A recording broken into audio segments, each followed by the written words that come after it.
नमस्कार। उलट बांसी में आपका स्वागत है। मैं हूं मुकेश कुमार।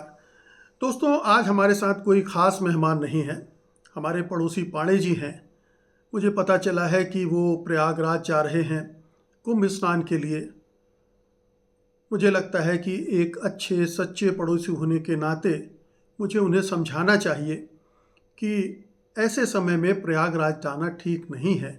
वो अपना कुंभ स्नान का इरादा त्याग दे तो बेहतर होगा, क्योंकि ट्रेनों में ठसाठस भर के लोग जा रहे हैं। रास्ते में मारपीट हो रही है, पत्थरबाजी हो रही है, डंडे फेंके जा रहे हैं, शीशे तोड़े जा रहे हैं। स्टेशनों पर भगदड़ मच रही है। नई दिल्ली रेलवे स्टेशन पर भगदड़ में कितने सारे लोग मारे गए हैं। और फिर किसी तरह से संघर्ष करते हुए प्रयागराज पहुंच भी गए तो वहाँ 15, 20, 25 किलोमीटर चलना पड़ेगा। बहुत तकलीफ़ें होंगी, दिक्कत होंगी, खाने पीने आने जाने सब में। तो उन्हें समझाना चाहता हूँ कि फ़िलहाल वो अपनी यात्रा न करें। पाणे जी, उलट बांसी में आपका स्वागत है। मुझे पता चला है कि आप कुंभ स्नान के लिए प्रयागराज जा रहे हैं। जी जी जी, नमस्कार नमस्कार। हाँ, जा रहे हैं। सब लोग जा रहे हैं, इसलिए हम भी जा रहे हैं। पास पड़ोस के लोग, नाते रिश्तेदार सब जा रहे हैं। हर कोई पूछ रहा है, अभी तक गए नहीं, कब जाओगे? इसलिए हम भी जा रहे हैं। आपको कोई तकलीफ़? नहीं, तकलीफ़ क्या होगी? तकलीफ़ क्यों होगी? आपका शुभचिंतक हूँ, इसलिए पूछ रहा हूँ। शुभ चिंतक हैं तो शुभ चिंता कीजिए, शुभकामनाएं दीजिए। ये टोका टाकी काहे कर रहे हैं? जी, शुभ चिंता ही तो कर रहा हूँ। इसीलिए मुझे लगता है कि आपको कुंभ स्नान के लिए इस समय प्रयागराज नहीं जाना चाहिए। क्यों नहीं जाना चाहिए? 144 साल बाद महाकुंभ का ये आयोजन हुआ है और आप कह रहे हैं कि नहीं जाना चाहिए। संगम में स्नान करके पुण्य लाभ कमाना चाहिए, लेकिन आप कह रहे हैं नहीं जाना चाहिए। 50-60 करोड़ लोग संगम में डुबकी लगा चुके हैं और हमको आप उससे वंचित करना चाहते हैं। अरे भाई, इसलिए कह रहा हूँ कि बहुत भीड़ भाड़ है, भगदड़ मच सकती है। आपको कुछ हो गया, भाभी जी को कुछ हो गया, बच्चों को कुछ हो गया तो क्या? जो होना है वो होकर रहेगा। होनी को कोई टाल सकता है भला? वो तो यहाँ घर पर भी हो सकता है।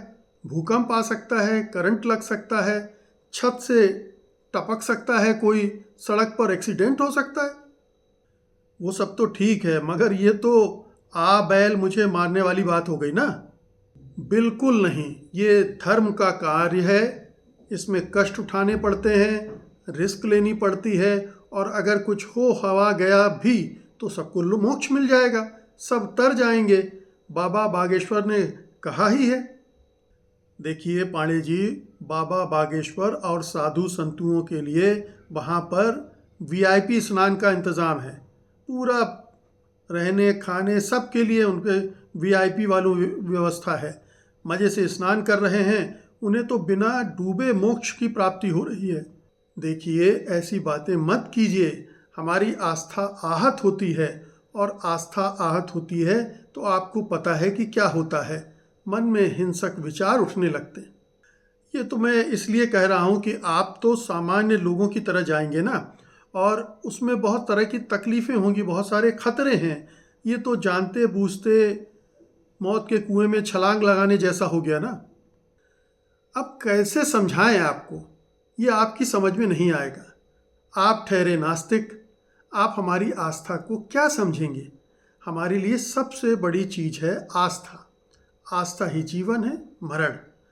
आस्था के ऊपर कुछ भी नहीं है, उसके नीचे भी कुछ नहीं है, और दाएं बाएं भी कुछ नहीं है।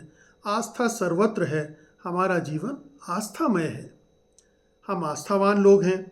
जहाँ आस्था रख दी, उसके बाद कुछ नहीं सोचते। आस्था के मामले में सोचने का वैसे भी कोई काम वाम होता नहीं है। हमारी आस्था है तो बस है। कुंभ स्नान में हमारी आस्था है तो है।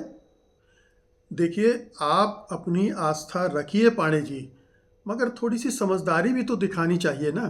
आप स्नान करने जा रहे हैं, पानी तक साफ नहीं है वहाँ पर। पानी गंदा हो, मल मूत्र वाला है, कोई बात नहीं, हम गंगा जल से नहीं, गंगा जल में अपनी आस्था से स्नान करने जा रहे हैं। हमारी आस्था योगी जी में भी है। उन्होंने कह दिया है कि पानी शुद्ध है, हमने मान लिया कि पानी शुद्ध है, बात खत्म। बेकार की बहस क्यों कर रहे हैं? लेकिन योगी जी तो वीआईपी हैं ना, वे और उनके मंत्रिमंडल के लिए लोग वीआईपी स्नान कर रहे हैं। तमाम बड़े नेताओं, धन्ना सेठों, सेलिब्रिटियों को वो वीआईपी स्नान करवा रहे हैं। आपको ये नहीं मिलेगा। देखिए, योगी जी के बारे में कुछ भी मत कहिए, हमारी आस्था आहत होती है। उन्होंने इतने भव्य और दिव्य इंतज़ाम किए हैं, आप उनके बारे में बात नहीं कर रहे। वीआईपी स्नान को लेकर उन पर बिल पड़ रहे हैं।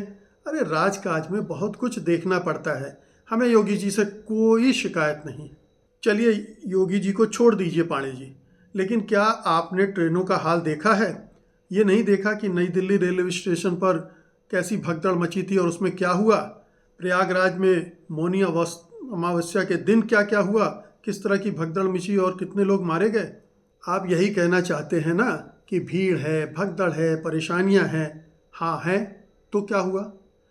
हम आस्थावान लोग हैं, हम विवेक से काम नहीं लेते, आस्था से चलते हैं। इसलिए भगदड़ में 30 मरे या 300 मरे, इससे हमें कोई फर्क नहीं पड़ता। हम तो अपनी आस्था के हिसाब से ही चलेंगे।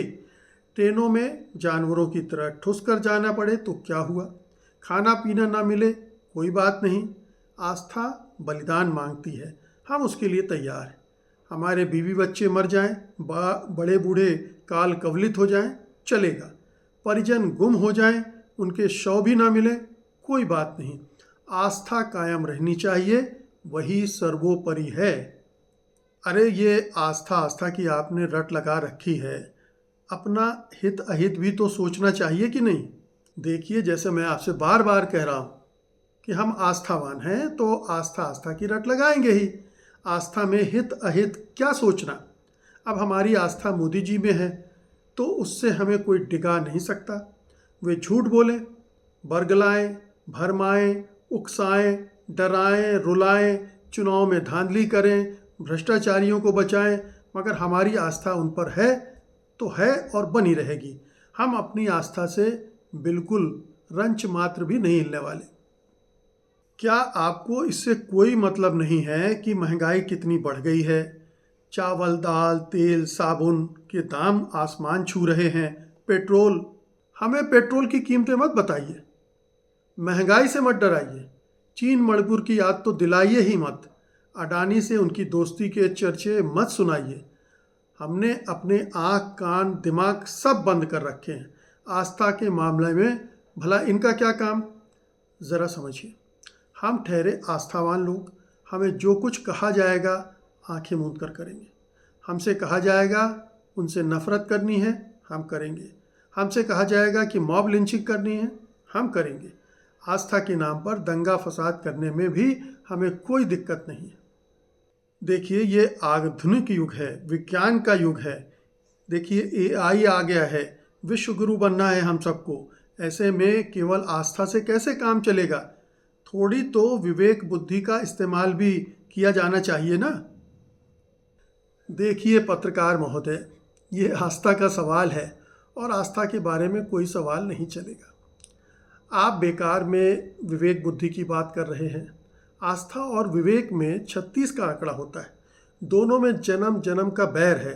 इतिहास गवाह है कि दोनों में कभी नहीं बनी। इतिहास ये भी बताता है कि दोनों में भिड़ंत होती रहती है, कभी आस्था जीतती है तो कभी विवेक। हम स्वीकार करते हैं कि ज़्यादातर आस्था ही हारी है, न हारती तो लोग कबीले में ही रहते और मारते काटते रहते। लेकिन हमने अपनी आस्था कभी नहीं छोड़ी। हम विवेक के खिलाफ संघर्ष करते रहे हैं और करते रहेंगे। कोई हमें रोक नहीं सकता। जो रोकने की कोशिश करेगा वो आस्थावानों का कोप भुगतेगा। रही बात विश्वगुरु बनने की, तो वो तो हम पहले ही बन चुके हैं। पूरी दुनिया में मोदी जी का डंका बज रहा है। जहाँ जाते हैं मोदी मोदी होता है। यहाँ तक कि अमेरिका, इंग्लैंड, फ्रांस, सब देशों के नेता उनके सम्मान में खड़े हो जाते हैं। अब ये सब आपको कहाँ से पता चल गया? कहाँ देख लिया आपने कि डंका बज रहा है सारी दुनिया में? कौन दे रहा है आपको ये सारी खबरें? कौन दे रहा है? क्यों दे रहा है? इससे हमको क्या लेना देना? हर दिन हमारे व्हाट्सएप पर इतने सारे वीडियो आते हैं कि हम तो समझ ही नहीं पाते कि मोदी जी ने इतना बड़ा और ऐसे ऐसे चमत्कार कर दिए हैं। जो 70 साल में नहीं हुआ वो उन्होंने 10 साल में कर दिया। देखिए पांडे जी, सच बात तो ये है कि आपको मूर्ख बनाया जा रहा है आस्था के नाम पर। ये सब राजनीति का खेल है। आपको मूर्ख बनाकर वो लोग अपना उल्लू सीधा कर रहे हैं।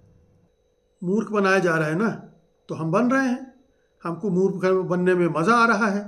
दरअसल आप समझ ही नहीं रहे हो। आस्थावान बनने में जो मज़ा है ना, वो कहीं भी नहीं। हम किसी दुख का एहसास नहीं करते, होता भी है तो आस्था पर छोड़कर निश्चिंत हो लेते हैं। आप आस्थावान नहीं हो तो दुखों कितने परेशान रहते हो। महंगाई के बारे में सोचते हो, समाज की चिंता करते हो, देश की चिंता करते हो, दुनिया की चिंता करते हो, पता नहीं किस किस बात की चिंता करते रहते हो। उधर दलित को मार दिया, चिंता में पड़ गए। उधर मुसलमान के घर पे बुलडोजर चल गया, चिंता में पड़ गए। ट्रंप ने कुछ कह दिया तो चिंता में पड़ गए। मोदी जी ने अडानी को कुछ दे दिलवा दिया, आप चिंता में पड़ गए। मतलब ये कि आप चिंता में ही डूबे रहते हो। मेरी सलाह है कि आस्थावान बनो और कुंभ में डुबकी लगाकर आ जाओ। जीवन सरल हो जाएगा। सुना आपने? जी सुन लिया, समझ लिया कि काले कंबल पर कोई दूसरा रंग नहीं चढ़ सकता और दीवार से सिर मारोगे तो सिर ही फूटेगा। दीवार का कुछ बनना बिगड़ना बदलना नहीं है। जाइए आप कर आइए अपने पापों का प्रक्षालन। आपकी सकुशल वापसी की कामना करता रहूँगा मैं।